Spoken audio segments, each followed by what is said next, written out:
Typhoon রাগাসার আঘাতে লণ্ডভণ্ড Taiwan. ঝড় বৃষ্টিতে দেশটির পূর্বাঞ্চলেই মৃত্যু হয়েছে অন্তত 14 জনের, নিখোঁজ শতাধিক।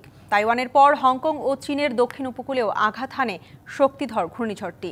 ঝড়ের প্রভাবে হংকংয়েও একজনের মৃত্যুর সংবাদ পাওয়া গেছে।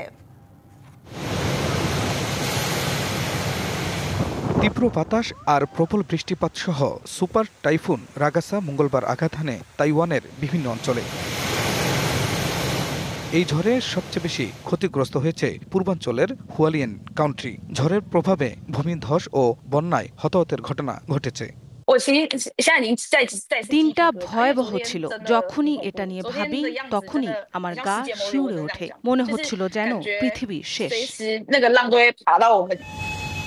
বিভিন্ন জায়গায় সড়ক ও রেল যোগাযোগ বিচ্ছিন্ন, পানির নিচে রাস্তাঘাট। পূর্ব উপকূলে একটি বাঁধ ভেঙে নদীর পানি উপচে পড়ে ভেঙে যায় একটি সেতুও। জেনেক্সে শিফট করো, লাইফকে লিফট করো। পানিতে প্লাবিত হয় আশপাশের সব অঞ্চল। প্রবল ঢলে আমাদের সবকিছু ভেসে গেছে, অনেক ক্ষতি হয়েছে। হ্যাঁ, সরকারের তরফ থেকে সাহায্য পাঠানো হয়েছে।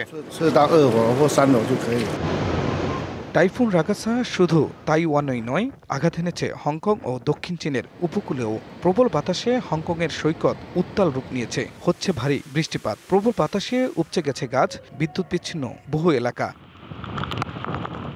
রাগাছার ছোবল পড়েছে চীনের গুয়াংডুং প্রদেশও। ক্ষয়ক্ষতি কমাতে আগেই 3.5 লাখের বেশি বাসিন্দাকে সরিয়ে নেওয়া হয়েছে। তাইওয়ান, হংকং আর চীনে আঘাত হানার পরও দাপট কমেনি রাগাসার।